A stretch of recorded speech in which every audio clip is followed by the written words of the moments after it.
Welcome to the Take It Home podcast, the podcast so bad we really should just take it home. I am one of your hosts, Doc Simmons. You can find me on all social media at Doc Simmons 17.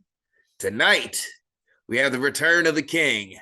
But first, I'm going to go ahead and give that hot tag to the tag partner with the most luxurious hair in wrestling. Go ahead and introduce yourself, brother.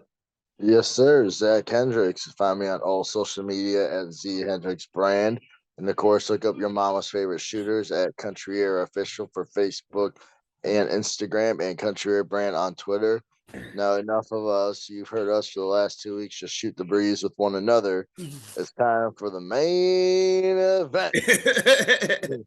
Yeah, baby. After a 2 week, not hiatus, 2 week world traveling, living the dream that everyone wants to get to, back from Japan, senior official of the Take It Home podcast, Perch. What's up, guys? Referee Perch here. You can find me at Perch XLV, # for the ref brand, and Waffles. Take It Home podcast. Yes, waffles. So, Perch, you've been gone for 2 weeks, so we got to ask you first. How was the breakfast? Man, breakfast, pretty good. Not bad. Or I guess food in general might as well. Food all around. I had some rice for breakfast. Is pretty common. Pretty damn good. Didn't mind it. Good coffee. But damn good food. They know how to do steaks out there in Japan. Stick around the wrestling crew and you will find good steaks. They do it up right with a little garlic, kind of minced garlic on there, some soy sauce. I am a no sauce kind of guy. Japan opened my eyes to the possibilities of sauces, and for now, they know how to do meat out there. Meat and rice, well, my favorite things in the world, and I had so much of it nonstop. And yeah, lots and lots. I did try sushi for my first time ever. A big plate, 12, 15 pieces or whatever. And let's just say I was banking on my stuffy nose that day. It wasn't my favorite, but I powered it through, and it was a good soup afterwards. But I think I can go the rest of my life without sushi again. But that white rice was kicking. I would probably suggest to you the same thing I suggest to my girl. There are many types of sushi out there. It's about finding what you like. So just because you didn't like one doesn't mean that there's not something out there for you. Yeah, and it was guided with the right people there too, and gave me a good taste of a little bit of everything. Lots of different colors on that plate. But yeah, I found that the steaks are much more my style. Cooked steaks and rice, as opposed to the uncooked fish and rice. that is fine. Yes, not for everybody. Somebody's home. Zach, how was our food this weekend? I don't think we got much of the breakfasts. I don't think we got much breakfast.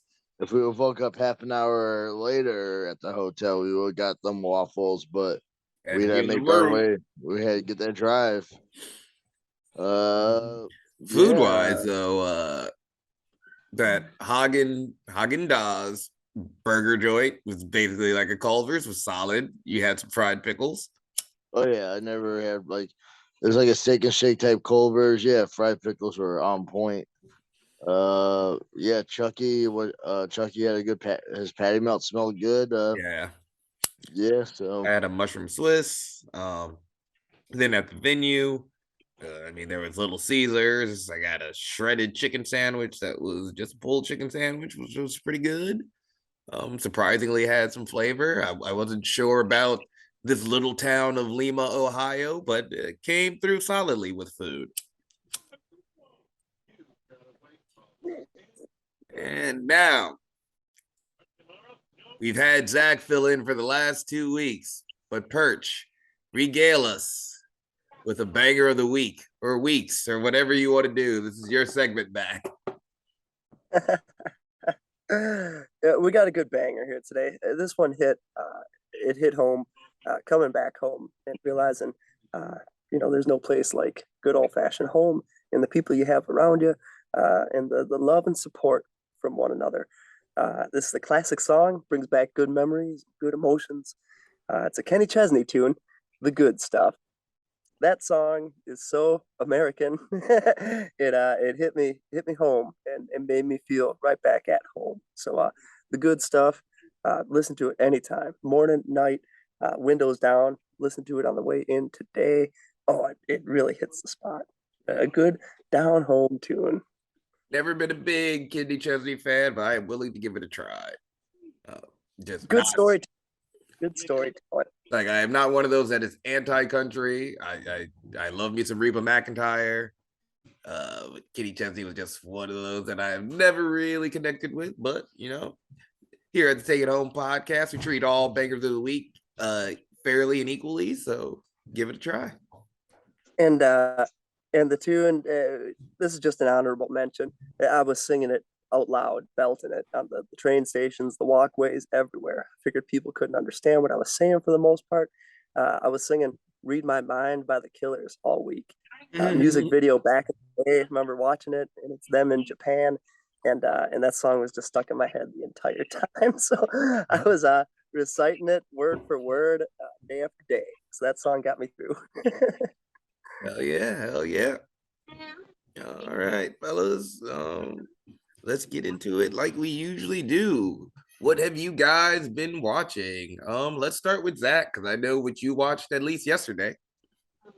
Yeah, I watched Extreme Rules. For those who didn't watch it, the ending is phenomenal. I think me and Doc talked about it a little bit. I wish like there wasn't too many hints leading to the ending. It was cool, but I wish like if they would just done it with a bigger. I think as a surprise, it would have been cooler. But Extreme Rules, the opening match, Imperium versus Sheamus's group, man, that was Brawling Brutes. great, bro. Yeah, the Brawling Brutes, that was one of my favorite matches. They were just beating the living hell out of each other. I was in and out of sleep watching that one. Yeah, that was definitely like probably one of my matches of the night. That or the I Quit match. Just Edge showing why he's a Hall of Famer, telling great stories in the ring, having you feel for him, having no one look weak and like still like doing a good job in the match. Just phenomenal storytelling with using Beth right, using Beth as well for the finish. That Yeah, was that great. looked devastating. Yeah, I'm just looking forward to it because it's building up that time where Rey Mysterio finally hits Dominic. Mm-hmm. It's happening. Um, I'm catching a little bit of the Raw. Good to see the OC is back, but that's about it. Oh, I watched Hero, a lot of Hero versus Claudio Castagnoli matches. They did this European tour. Um, freaking they did a suplex and the ring broke in the middle of the ring, and the announced commentators put over that this is match one of the night. So that was very interesting. Oh, and I watched some old school WWE last night. Watched the Acolytes debut, Fully Loaded '98. I got a lot of questions. I'll ask that at the end of the podcast because I texted you about a question I had out of a Yeah. thought from one of the matches. But yeah, that's about it for me. All right. Perch, did you get a chance to watch anything? Yeah, I was watching a lot of some Masahiro Chono over the week, and one in particular, him against Great Muda from like 1993 WCW action. Um, Realizing a guy like Chono is so big and such Mhm. a powerful force, I love the fact that when he locks in that STF, I mean it's good night, but it's the whole buildup of the match that builds it up to it. So love watching the way he puts together matches, and he caught Muda with that STF. I did not see it coming. Like literally, you can tell me how it's gonna end, or you can have suspicions, but didn't see it coming. He keeps the NWA World Heavyweight Championship. Great action. Also caught Nick Gage against John Moxley over the weekend. That was the big title versus career match. And yeah, Wild didn't know how that one was going to end either. And Nick Gage comes out victorious. Some wild shenanigans at the end, but that was really entertaining. Some good action all around. All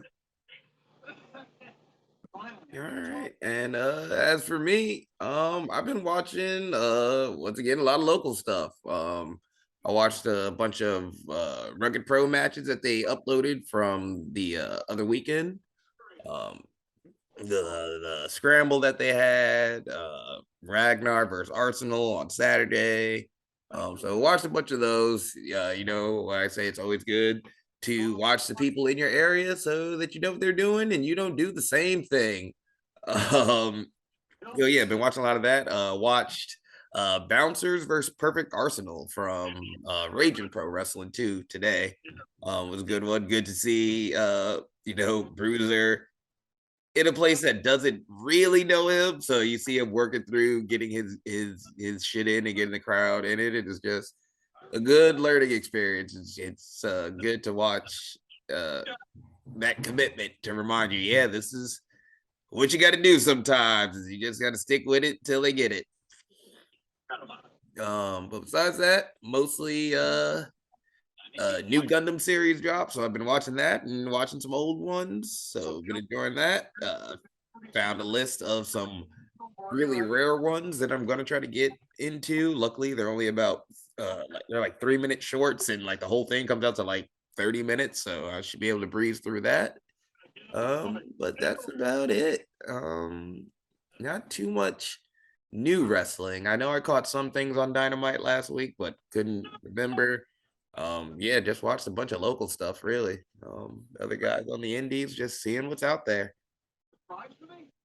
Okay. Zach, why don't we talk about what we did? Because we got 2 weeks of info to catch up with Perch.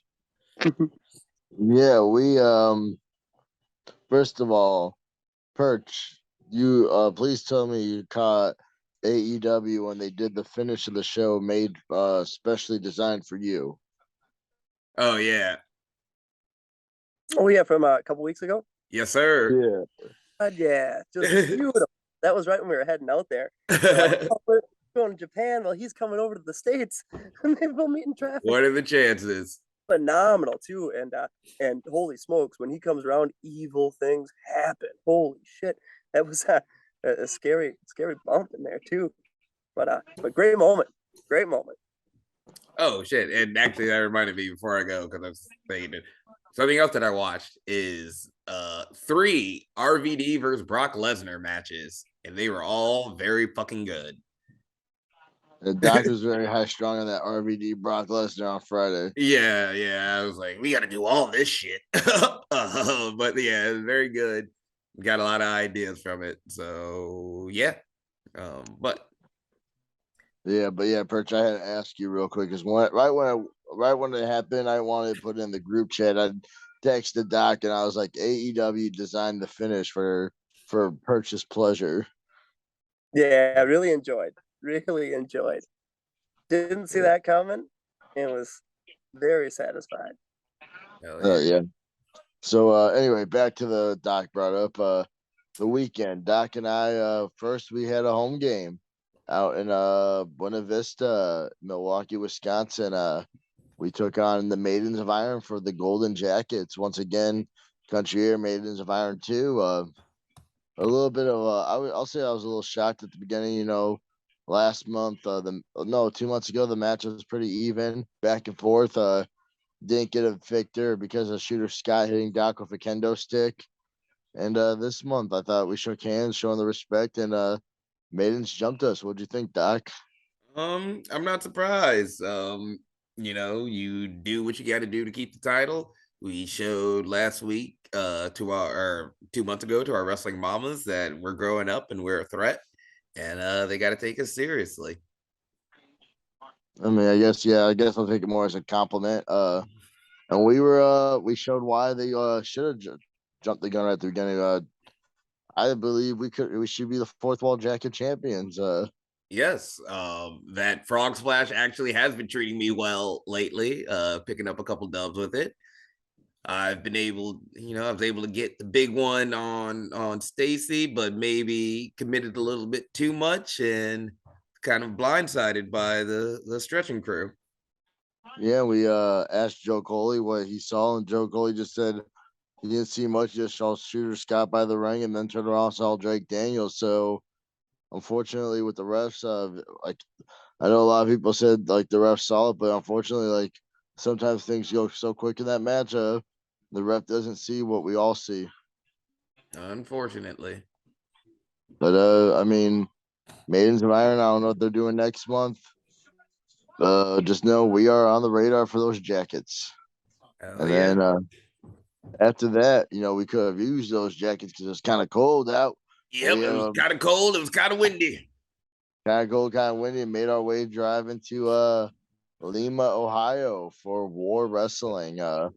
We were not booked, just doing what out of town shooters do. Chucky Bates joined us in the car. We drove out, helped out with setup, learned a lot that goes into war, what they've been doing for the last 15 years, how they've been helping out the community. In the last 15 years, donated over $500,000 to the community to help it grow. Learning about their ring crew, just how loyal those guys are. None of those guys are wrestlers or desire to be wrestlers, are just there because they believe in war's mission and they want to help out in any way possible. Just super cool to see all that. Some stuff you don't see out in other places. And besides all that, they have a huge crowd, loyal fan base. A huge Phenomenal. crowd that they say is a small crowd. Yeah. Like these are crowds that you want to wrestle in front of. And the promoter, he has a standard for himself, and he said it was a lower crowd than expected.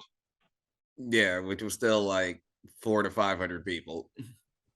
And even though we weren't booked, we were there he said, "You guys are wrestlers, right?" And we said, "Yeah." And he's like, "All right, if we need you guys, could you try to help keep the peace?" And we're like, "Yeah." Little do we know, Doc and I having a few drinks around the back, listening to Chucky talk to himself in a mirror. They said, "Hey, we need some help. There's some shenanigans going on." You talk about shenanigans, right? Just talking about shenanigans. Get a broom. uh, Doc, yeah, we made our way out there. Met with an old buddy Mojo McQueen, but he wasn't much of a buddy at that point. No, the Voodoo King was not happy with whatever happened in that match. Chucky Bates got choke slam, which I was thoroughly impressed for a second, and then I realized my neck. It was your turn. Then I realized, oh wait, his hands were on my neck. I Yeah. was choke slammed. I'm feeling it. And as I stood up, turned around, Doc came over the top rope with a crossbody, forcefully Yes. thrown by the Voodoo King himself. I thought you had a conversation with him too in the ring. Yeah, because I found his hands on my neck as well. And I don't like choke slams. Uh luckily he was gracious enough to just military press me over his head and throw me out of the ring. uh which I guess, yeah, I'd rather take that than a choke slam. I hate choke slams. I mean, I know you took the brunt of it, but I got all the greatest heavyweights torso to my face again. So Yeah, I'm sorry about that. I'd rather you take a choke slam. But yeah, no. Besides that, it was a good night. Crowd was shouting at us almost immediately. Definitely dedicated fans. It's a place where they still believe. On the record to the fan, I don't believe we came out and told Mojo we were going to beat his ass. Yeah, they're just putting words in our mouth, trying to get our asses kicked. I mean, if I was in full gear, Mojo would go any day. I ain't scared of you. But when Yeah, I'm out here rocking my itchy and scratchy sweater, having a few drinks with Doc, and being told to keep the peace, like I don't appreciate being choke slammed out here, Mojo. Thought yeah. we were friends. Mm. I know the only time I've been in the ring with you, I slapped you across the face, but like let bygones be bygones, bro. It's like that was years ago. Yeah. That was back when I was a biker or something. Yeah. But yeah, and then we made the trip home. a rare instance of Zach driving all night. Oh yeah, Zach. I thought it'd be weird to brag about me finally being an adult, but yeah, we it was over about 5.5, 6 hour car ride. Doc said just give me 3, and I said sure. And at 3, I was still wide awake, and I'm like, I feel like Doc right now, and I was like, why would I did think of like I could just wake him up and let him drive. Like it is, he did give him But 3. when you got that burst, I better use it. Yeah, luckily extreme rules like that helped me through the drive. And after that, I had some homies call, so I was up good. Even took the non-tollways home and still made good time. Hell yeah. Good fun, good fun. And with that, Perch, what have you been up to, stranger? Yeah, some great weeks, great learning as a student of professional wrestling and as a referee inside the business. Lots of great experience and culture. I got to go to Japan with Game Changer Wrestling.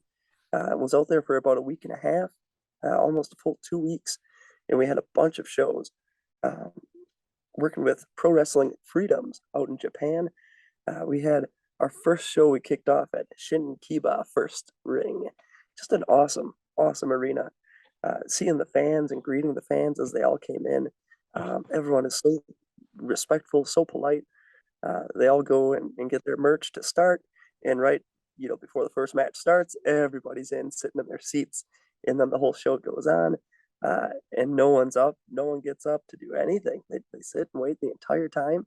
And then as soon as it's over, they leave and go back to the merch tables and take pictures of people. So it was very cool, great experience to see how everything operates and how the fans take it in. Um, Lots of women fans, young girls to grandmas and all in between. Girls with souped up cameras. The amount of actual like legitimate photography and cameras that you see in the crowd is incredible. It's like it's their thing. They love it. It's it's like a women's sport as well as a man's sport to watch out there. So cool to take in and see how the audience was. Maybe even about 40% women there. Just very cool. They love seeing wrestling and death matches and just um, yeah, big anticipation for GCW to go back out to Japan. So I'd love to experience all the differences and the similarities. I got to meet a couple fans that first night. Uh, I'm watching everybody as they walk in and then saying hi. And I love doing that at any show I go to. So especially in another country. And what do I see? But a ICW Milwaukee Dysfunction T-shirt. It's like, Oh, whoa, what up, homie? And ended up talking to him. People out there speak a heck of a lot more English than we do Japanese, so yes. they're relatable out there.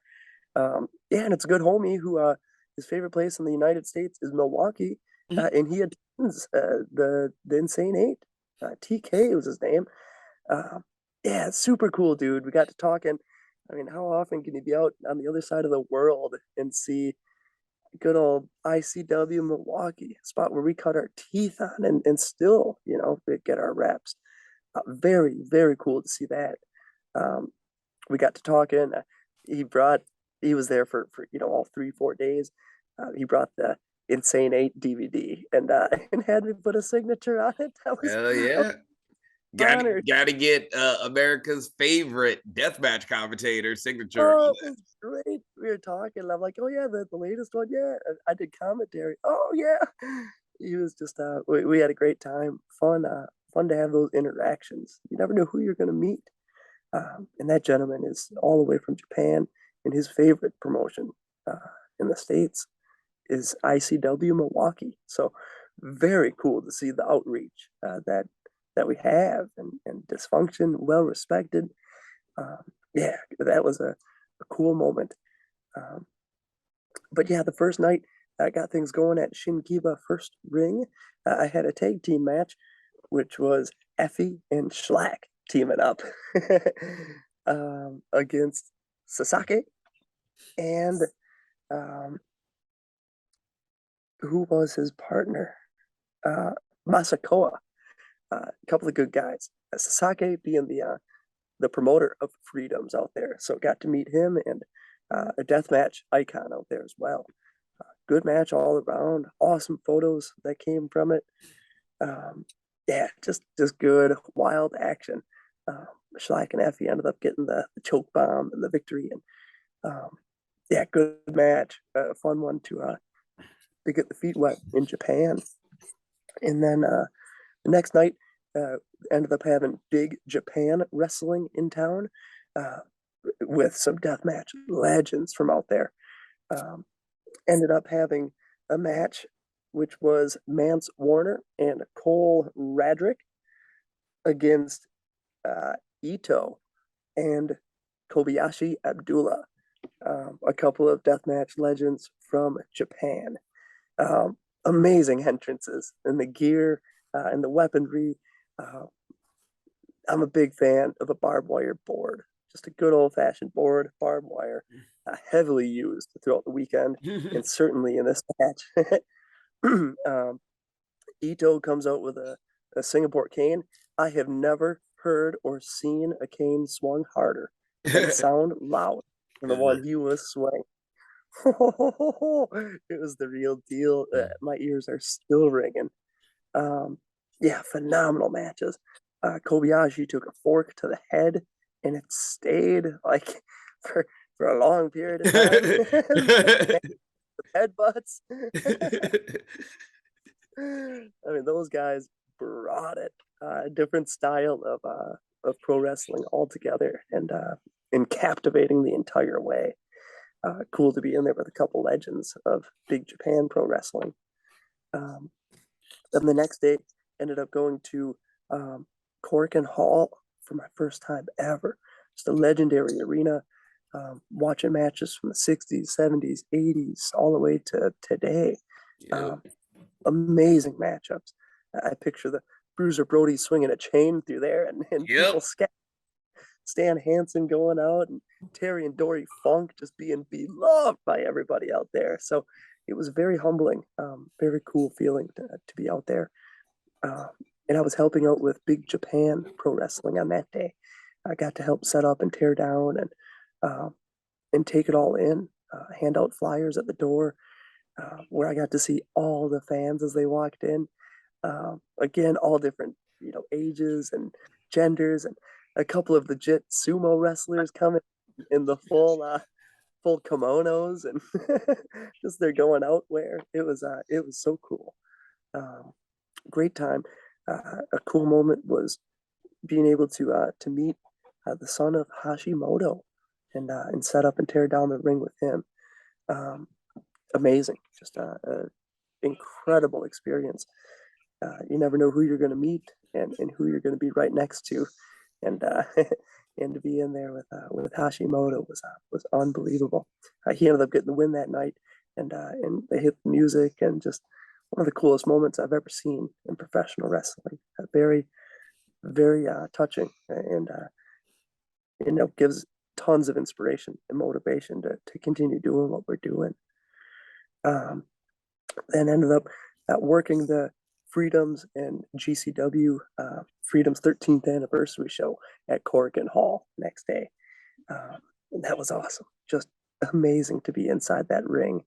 Um, yeah, taking it all in for what it was worth. Had a match. It was a three-way matchup with Jordan Oliver, Nick Wayne, and Rina Yamashita. Just a beast. He's a modern deathmatch icon, the ultra-violent champion. Very good. Her and Mance put on a match earlier in the week. One of the best I've ever seen. The barbed wire was the third man in the match. um, and they took on the team of uh, Kiko Taro, Sasaki, and Fujita. A couple of good guys, very technical and just great styles of wrestling. Um, Arena ended up hitting her power bomb on Kikutaro to get the victory. Uh, cool match. Just taking it all in, looking at the crowd, looking at the audience. The ring announcer was one of the best I've ever heard. It was a woman, and she was great. Um, just an amazing atmosphere, and took it in for all it was worth. That was a great time. We ended up getting TGI Fridays afterwards, which was right in the same same building Mhm. at Tokyo Dome City, which is like right next to the Tokyo Dome. Just amazing sights to be seen. I took like hundreds of pictures. I'll keep putting them up. Um, but yeah, that show at Cork and Hall was unbelievable. One of the coolest arenas I've ever been in. Maybe the coolest. Um, and then we ended up having a final show back at the Shinkiba First Ring, and and that was a really fun time. Ended up having two matches on that show. The first one was a tag team match with with Slack and Sakura against Miyamoto and Sasaki. Um, it was a fun match too. They had with the Japanese matches, they have a lot of trainees and students around the ring, helping with pickup and cleanup and everything. Just always there and hyping up. Uh, Very cool atmosphere. In that match, a couple of the guys came up into the ring, and Sasaki was paying them off with cash, and they started beating the hell out of Slack, and it was fun. It got a lot of people involved. It was a cool match overall. Schlack's partner ended up hitting him with a chair, so he slammed and choke slam bombed his own guy, and they lost. It imploded, but a fun match. And then my final match of the trip was for the Ultra Violent Championship. Rina Yamashita against Cole Radrick. Uh, yeah, that was an incredible, intense, um, unbelievable fight between those two. Lots of barbed wire, lots of chairs, gusset plates.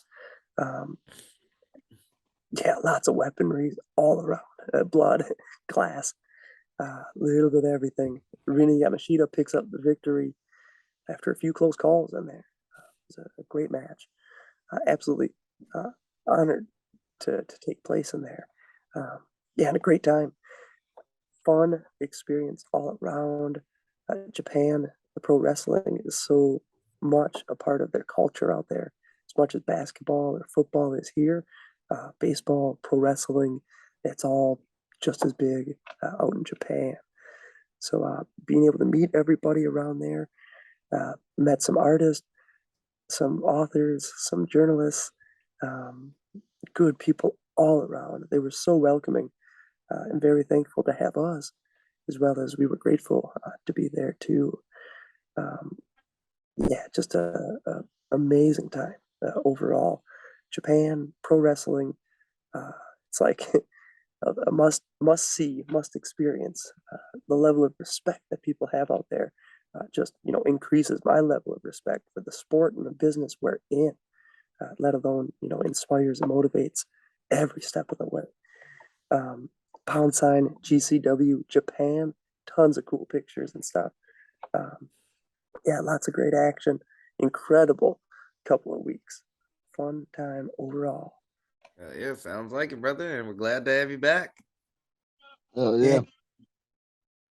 Awesome, awesome. Okay, fellas, why don't we get into our topic for this week? I asked the guys, what is your favorite movie role portrayed by a wrestler? This was inspired by Zach just finding out that Kevin Nash was Super Shredder.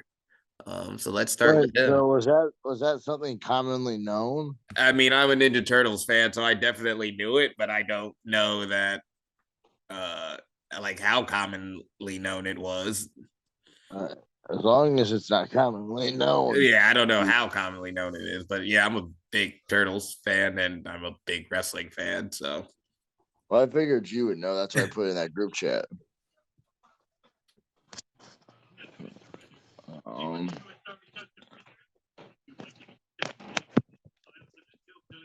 Who's going first? You. I didn't realize that because I cut you off about the question. My bad. All good. I liked. I mean, Kevin Nash had a good appearance in Grandma's Boy, just chilling, being the enforcer in the back. Yeah. That guy's chips, but it wasn't a really big one. I mean, the biggest movie I know, but it's probably Longest Yard had everyone like Kevin Nash, like where he's taking the estrogen, Stone Cold, where he's like, I think I made him shit himself. Great Khali before Khali was in the WWE. Yeah. Goldberg with the real jackhammer. Mm. But yeah, so Longest Yard is one of my favorites. All right. Longest Yard. Yeah, that's got a great ensemble. Perch. Man, I've always been a sucker for wrestlers and TV shows, wrestlers and movies. Whenever they come on, it's like, oh my god, that's so and so. Hulk Hogan back in the day as the nanny. It's like Mr. Nanny was like, he was just as much an action hero as anybody. And Jesse Ventura and the Predator was pretty damn cool too. Yep. Terry Funk and Roadhouse, just manhandling people. Um, a couple of my faves though. Uh, Big Show showing up as Captain Insano and Waterboy was Oh, like, yep. this dude is the best, just iconic. That's a good one. And then remember seeing Jingle All the Way in the movie theater in like 96, 97. And who's the big Santa? Big Show. I was so happy to see him. They had Jim Belushi in there, and then good old Big Show. Remember seeing Blade Trinity, Triple H in there. So cool, so badass. I loved it. People knock on him for his acting, but I loved him in Blade. Never saw The Chaperone, but I'm pretty sure I would love that one too. Good old Vader from Boy Meets Dude's World. World. Yep. Yeah, Oh, Dad. Oh my God, that was the best. He was in like at least one or two episodes. Yeah, you did a couple. It was like, yeah, so cool that they incorporated that classic, like, early mid 90s WWF at that time. It was great. Um, a couple of just the badass ones though. In the Punisher, when Kevin Nash comes around and Yep. just gives Frank Castle a run for his money. Takes that Just knife to the chest like it's nothing. oh, best fight scene in that movie. It was so cool. And he was so, unassuming with that like candy cane shirt. Yeah. Um, but no, I love seeing him in there. DDP and Devil's Rejects with oh yeah. good old Danny Trejo. Talk about a couple of badass mofos. I thought DDP was as good as it gets. He fit right in those Rob Zombie movies, like a Devil's Rejects. Um, uh, but I think one of my favorite movies was good old Vinnie Jones and Stone Cold Steve Austin in The Condemned. Mm-hmm. They drop off all those, ruthless prisoner killers out in the middle of the woods, and they have to kill one another, and the last one standing. I thought that was like an amazing Stone Cold Steve Austin movie. Like he was the John Claude in that movie. I loved it. But yeah, so many good ones. But those were some to name a few, let alone Spider-Man's appearance too, when he had to fight in that cage against who. Yep, against Randy. It had Bruce Campbell introducing him as the ring announcer, and then good old Bonesaw. God, that was great. But yeah, I'm definitely a sucker for movies and wrestlers. But maybe the best movie overall was the John Carpenter They Live with Roddy Piper. Just a good slow rolling. I like those classic 80s. Nothing too fancy, but the story and the slow scenes are what make it. And Roddy was so good in that movie. Yeah, Don't he really forget like old movies like Gremlins too. Like you brought up Hulk Hogan, where he's like tells the Gremlins, "Hey, keep it down." He's in the theater trying to enjoy his movie. Yep, good old Gremlins. Well, yep, the second one, they brought everybody in that movie. Um, but yeah, just some good ones. Those were a few of the random ones that right when you said it, like all those ones popped into my head right away. I've kept a list in my own head for the past 30 years of, oh, that's this guy from. Yeah. No, yeah, they're great ones. I love it. I got to give a big ups to Nathan Jones for just being the big guy that gets taken out in every movie. He's in Troy, which is one of my favorite movies. The Protector. He's in Mortal Kombat. He's in Fearless. He's in The Condemned. I'm pretty sure he's the same guy. Just he's like when you need a big guy to job out, Nathan Jones is the man to do it. Just impressive looking beast of a man. Um, he said some of it with Kevin Nash, Turtles, Longest Yard. Um, but I got to give it up for his small appearance in John Wick when he is one of the few guys to know, oh, John's here. I'm just going to leave. I don't get paid enough for this. Very, very underrated moment. Randy Savage, Bonesaw, and Spider-Man 2. It's fucking awesome. Goldberg and Santa Slay is definitely like one of my favorite like shitty horror movies. Like I can remember the first time I watched that with friends. Like that's a throwback. Gotta give it up also for the original Mortal Kombat live action series. They would have a bunch of WCW wrestlers play like the bad guy of the week back in the day. That was a good one. Steve Austin in The Condemned as the main character. I think that was at that time one of the best WWE movies that they had put out. But yeah, you get to that acting role, and I mean, you said it, freaking Triple H and Blade Trinity. I love his banter back and forth with Ryan Reynolds in that.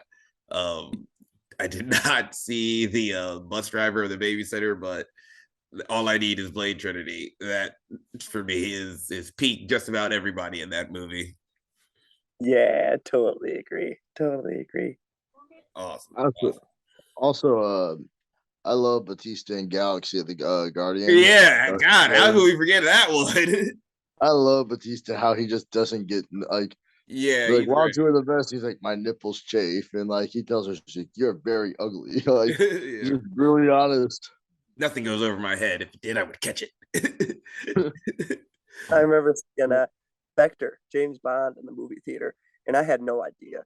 But the henchman ends up being Batista. I was so pumped. I was standing up cheering in the movie theater.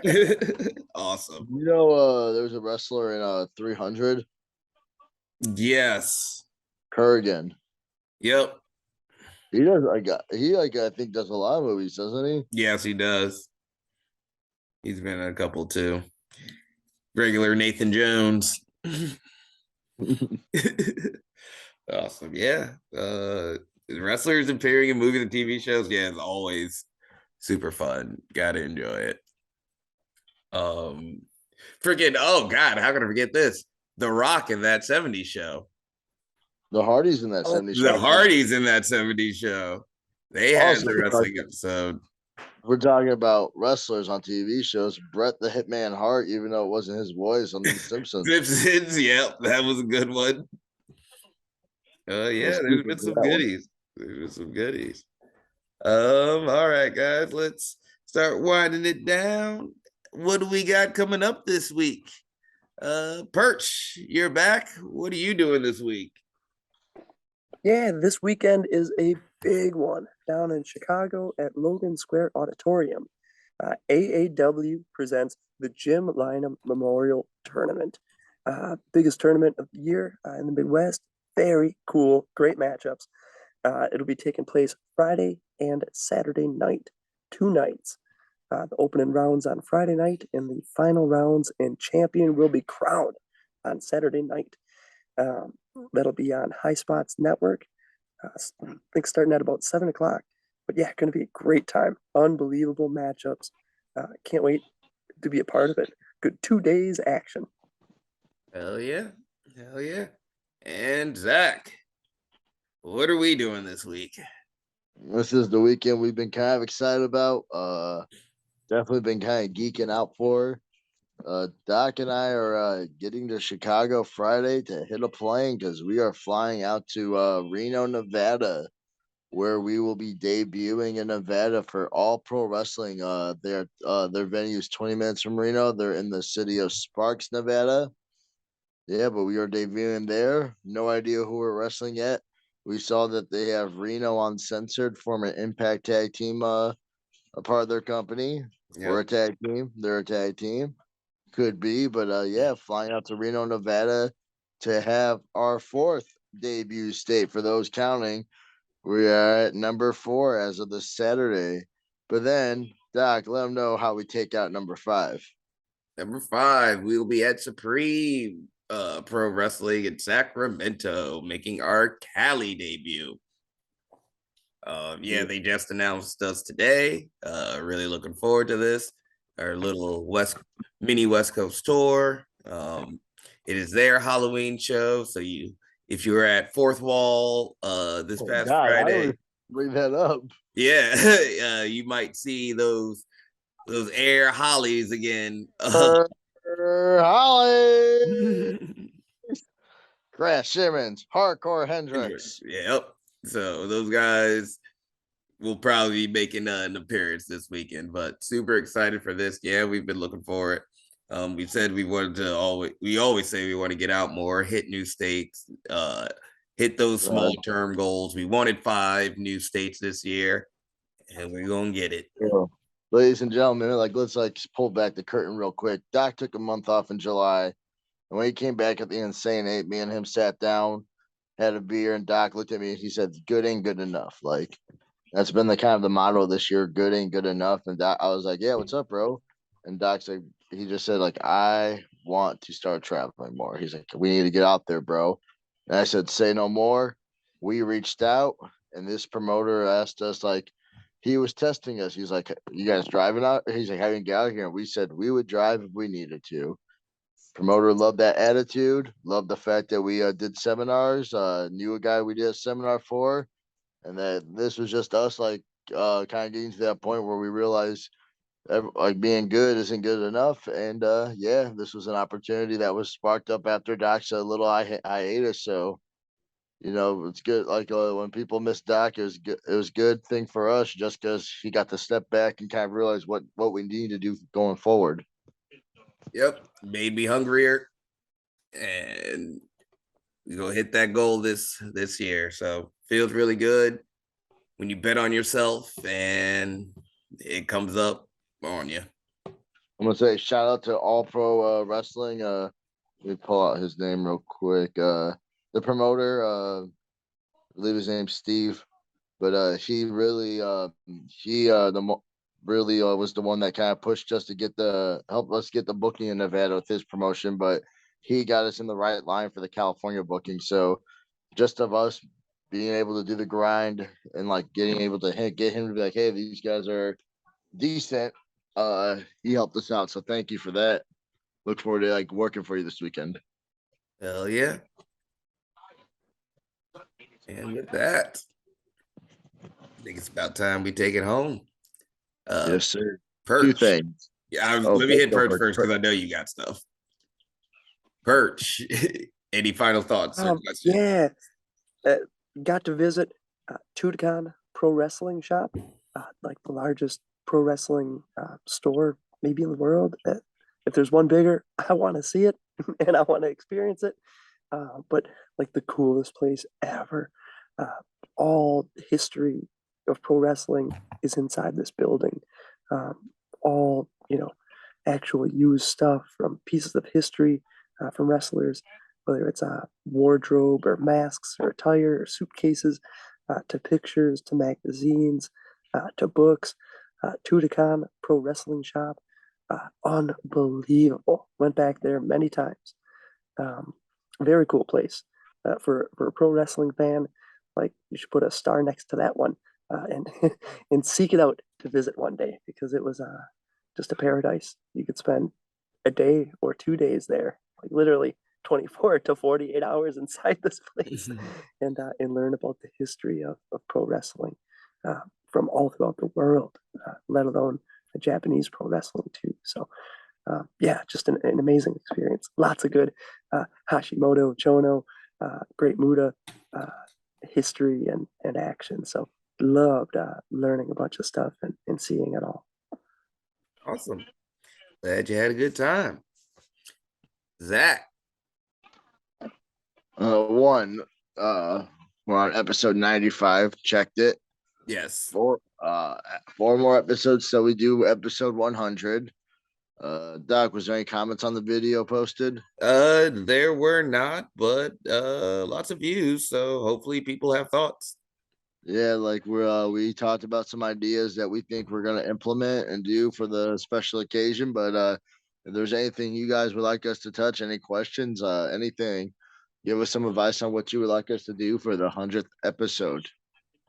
Now, for my all important question, I was watching some old school wrestling, and it was fully loaded The Rock versus Triple H for the Intercontinental Championship. And the match was best 2 out of 3 falls with a 30-minute time limit. Now, my question is, The Rock being the champion, Triple H being the challenger, you have to win by 2 falls, correct? That's what the rule said. Mm-hmm. And you got 30 minutes to do it. If Triple H pins The Rock and gets to 1, 2, 3, and it's 1-0, but time expires, do you go because Triple H has the 1-0 and he's the new champion, or did he not meet the match's stipulation and does not get the title? Ooh. Like, Interesting. because you signed the match contract for the title match, so you Yeah. signed the contract knowing the rules. I So would my say he does not get the title because it is a 2 out of 3 falls match. Matches have time limits all the time. So I am going to say he does not get the title. It ends in a draw. Yeah, I think as far as contracts go and the actual legitimacy of it, no, he doesn't meet the stipulations, but it's pro wrestling and Triple H, so of course he wins the title. He's gonna find a way, Yeah. and he deserves that. Not only is he gonna get it, he deserves that title. It's the Road Dogg Jesse James wrestling Bob Backlund for the Intercontinental title. You gotta take Triple H out of this equation with Perch. But sadly, if it at was a him, we certain all know period he'd of be getting time, that you title. cannot take him out of the equation. Yeah, that was my question because I was just thinking because they kept putting over the time limit on it, and they're like, there has not been a pinfall yet. And then my head just started racing. Like, what if there's a 1 pinfall, but and then there's not another? Like, what happens? Then I started thinking, I'm like, what happens if Triple H gets 2 count out falls? Like, does he win the belt because it's count out and like he got 2 of them? There's a lot of questions to ask about these 2 out of 3 falls that I haven't thought about till like last night watching. Yeah. Yeah. Keep those in mind. Yes, sir. Keep those in mind. As for me, as always, like, share, and subscribe. Follow us on all the social medias. Tell promotions to book us. We want to wrestle in front of you.